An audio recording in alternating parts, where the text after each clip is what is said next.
President Bongbong Marcos tila na pressure na nga sa hamon ni Vice President Sara Duterte na sumailalim sa hair follicle drug test. At bago ang lahat, kung bago ka pa lamang sa aming channel, huwag kakalimutang mag-like, subscribe at i-click ang notification bell para maging updated sa mga mainit na balita. Matapos nga ang paghamon ni VP Sara kay President Bongbong Marcos na sumailalim ang Pangulo sa hair follicle drug test at kung sakaling magpositibo ang Pangulo sa hair follicle drug test ay maaari siyang mapatalsik bilang Pangulo.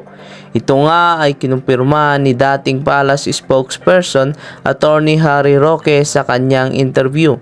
Tiyak na hindi makakatakas si President Bongbong Marcos sa hamon ng mga mamamayang Pilipino na magpa-hair follicle drug test ito, kasabay nga sa pahayag ng mga Duterte na sila ay magpapa-hair follicle drug test. Dito nga natin makikita na wala ng choice si PBBM kundi sumunod sa taong bayan.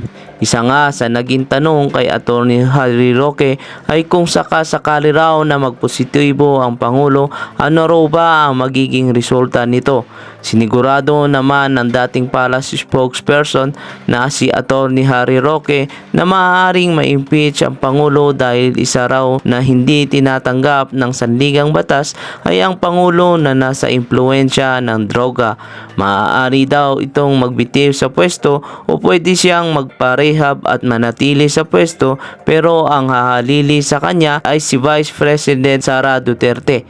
Dagdag pa niya na hindi raw pwedeng baliwalain ng Pangulo ang hamon ni Vice President Sara Duterte na lahat ng kawani ng gobyerno ay sumailalim sa mandatory hair follicle drug test para tiyaking nasa mabuting kamay ang mga mamamayang Pilipino.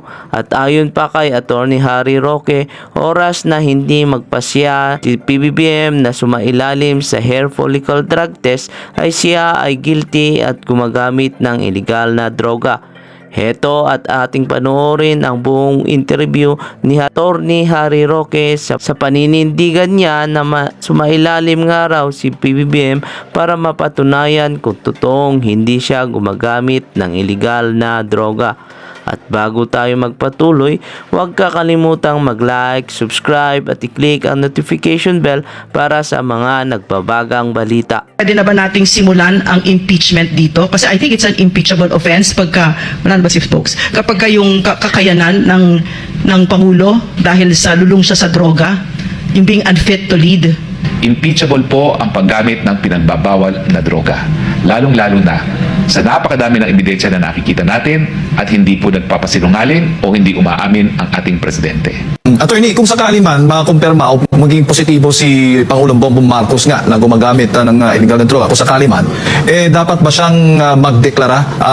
Ano bang proseso niyan? Magdeklara siya na hindi niya nakaya gampanan ang kanyang tungkulin dahil nga positibo ang kanyang resulta doon sa hair follicle test? Well, dalawang bagay po yan. O pwede ko siyang tuluyang magbitiw dahil nga po ang paggamit ng droga ay labag sa batas. At yan po ay taliwas sa trabaho ng presidente na magpatupad ng batas. O po pwede naman siyang mag-leave para mag-undergo ng rehabilitation at dyan po papasok yung provision na po pwede maging acting president ang vice president. No? Now, ang decision ay nasa sa kanya. Pero kung talagang mapatunayan at wala pong ginawang desisyon ng presidente, naniniwala po ko na ito ay isang basehan din para sa impeachment o yung proseso para mapatanggal ang presidente. Dahil yan po ay pagtaksil sa tiwalang ibinigay sa kanya o betrayal of public trust. No? Dahil ulitin ko po, ang trabaho ng ekutibo ay tagapagpatupad ng batas at hindi dapat lumalabag sa batas. So ibig sabihin, Attorney, kung sakali man magpositibo, dadaan pa rin ito sa Kongreso, sa Senado at sa House of Representatives at sila yung magdidesisyon kung talagang palitan na o dapat nang mag-resign o ma-impeach itong si Pangulong Bongbong Marcos.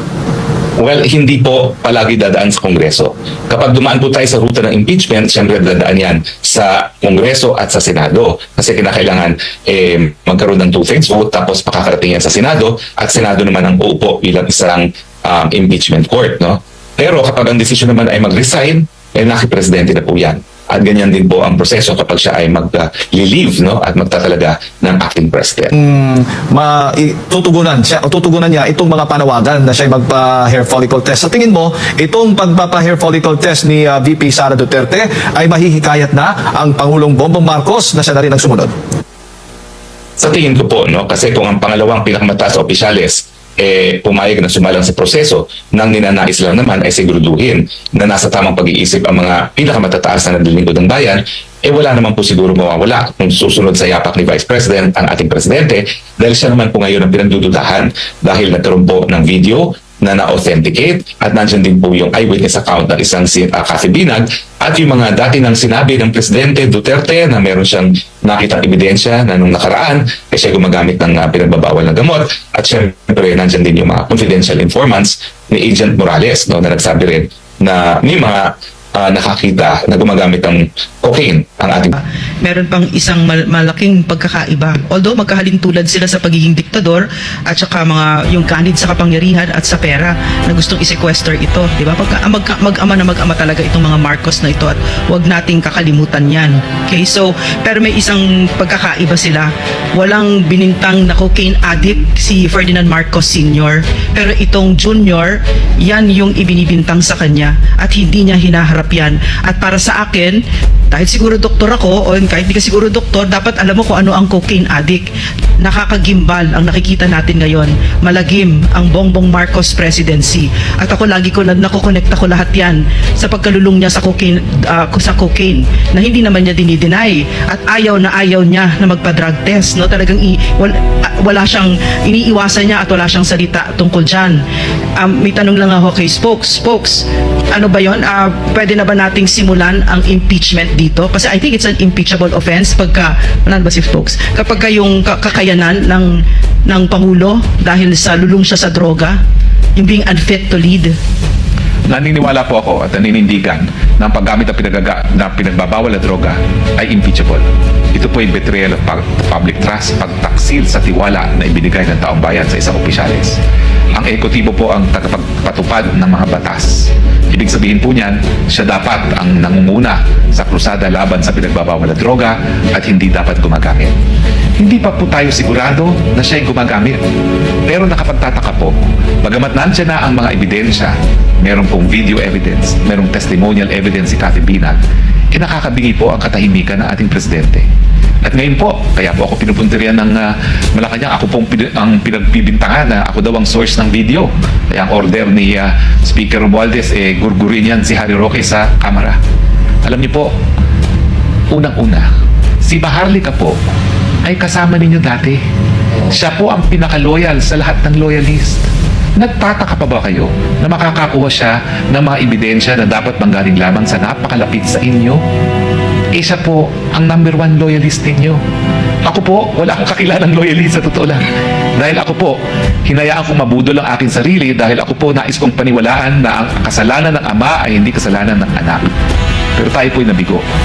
Talagang meron palang genetics dyan pagdating sa leadership qualities, sa pagiging diktadora at sa pagiging kahaman sa kapangyarihan at sa salapi.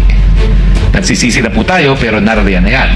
Kaya nga po ang panawagan natin, kinakailangan magkaroon po ng accountability. Impeachable po ang paggamit ng pinagbabawal na droga. Lalong-lalo na sa napakadami ng ebidensya na nakikita natin at hindi po nagpapasinungaling o hindi umaamin ang ating Presidente. At meron din tayong karapatan sa mga impormasyon na nakakaapekto sa ating pang-araw-araw na buhay. At syempre po, yung impormasyon tungkol sa paggamit ng pinagbabawal na droga dahil yan nakakaapekto sa desisyon kung siya'y makikipaggera sa isang gera na hindi niya papapanalo at nakakaapekto sa paggawa ng desisyon kung paano harapin ang problema ng walang tigil na taas na presyo ng bilihin, kakulangan ng trabaho at mababang sweldo. Meron po tayong karapatan na malaman ang katotohanan. So panawagan ko, Mr. President, panahon na pong magsalita kayo. At kung pasisinungalingan niyo po yan, talagang ang pinakamabuting pamamaraan ay hindi lamang po sa pagsasalita, mag-hair follicle test na po tayo. Ginawa niyo namang minsan nung eleksyon na kumuha kayo ng urine test. Ang problema lang po sa urine test, at buti na lang si Dr. Lorraine Badoy, panandalian lang po, nawawala na ng trace. Kaya importante po yung hair follicle test nang walang kaduda-duda ang resulta. Hinimo ko po ang lahat ng opisyales, kasama na po ang VP Sara. Because after all, ang kanyang kapatid ang naghahain ng panukalang batas na nagsasabi na kinakailangan magkaroon ng mandatory hair follicle test sa mga taong gobyerno. So they should lead by example at tinanggap naman po ang hamon. Kayo, Mr. President, kung wala po kayong tinatago, bakit hindi kayo sumabay na kay VP Sara nang matigil na itong usapin ng di umano'y paggamit ninyo ng pinagbabawal na droga? Hindi po ito option sa inyo dahil ang taong bayan po may karapatan sa impormasyon pag ito po ay ukol sa inyong estado ng pag-iisip na makakaapekto lalong-lalo na sa isyu kung mabubuhay o mamamatay ang sambayan ng Pilipino. Pwede na ba nating simulan ang impeachment dito? Kasi I think it's an impeachable offense pagka, folks, kapag yung kakayanan ng Pangulo dahil sa lulong siya sa droga, yung being unfit to lead. Impeachable po ang paggamit ng pinagbabawal na droga, lalong-lalo na sa napakadami ng ebidensya na nakikita natin at hindi po nagpapasinungaling o hindi umaamin ang ating presidente.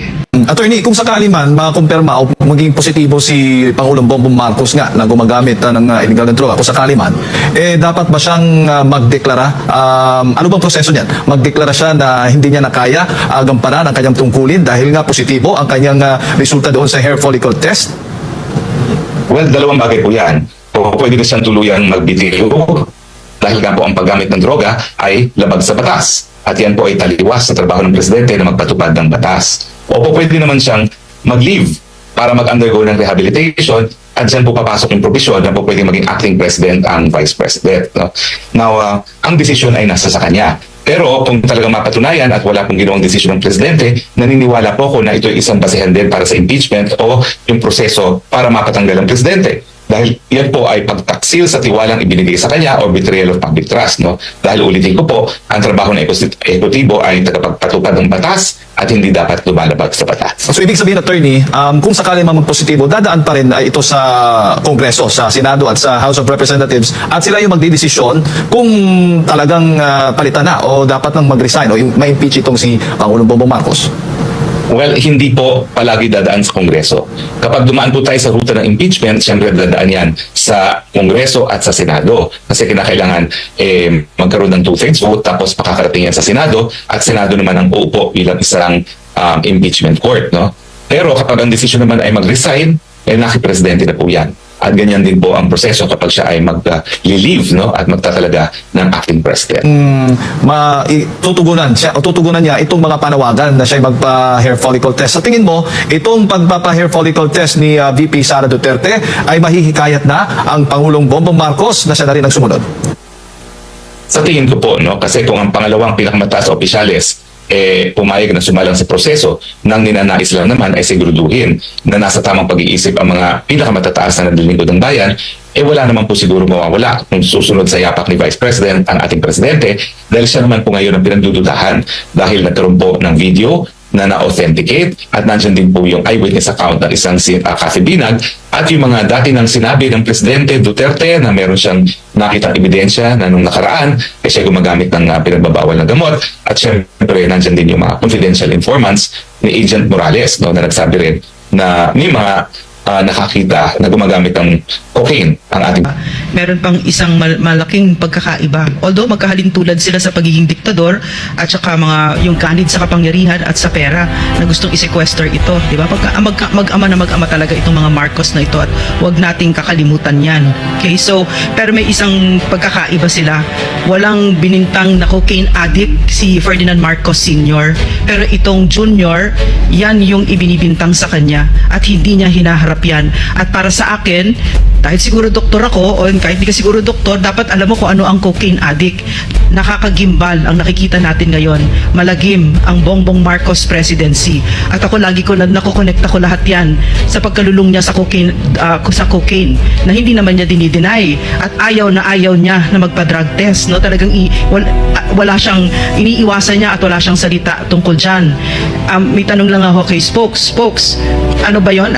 Pwede na ba nating simulan ang impeachment dito? Kasi I think it's an impeachable offense pagka, Spokes, kapag yung kakayanan ng Pangulo dahil sa lulong siya sa droga, yung being unfit to lead. Naniniwala po ako at naninindigan na ang paggamit ng pinagbabawal na droga ay impeachable. Ito po ay betrayal of public trust, pagtaksil sa tiwala na ibinigay ng taong bayan sa isang opisyalis. Ang ekutibo po ang tagapagpatupad ng mga batas. Ibig sabihin po niyan, siya dapat ang nangunguna sa krusada laban sa pinagbabawal na droga at hindi dapat gumagamit. Hindi pa po tayo sigurado na siya yung gumagamit.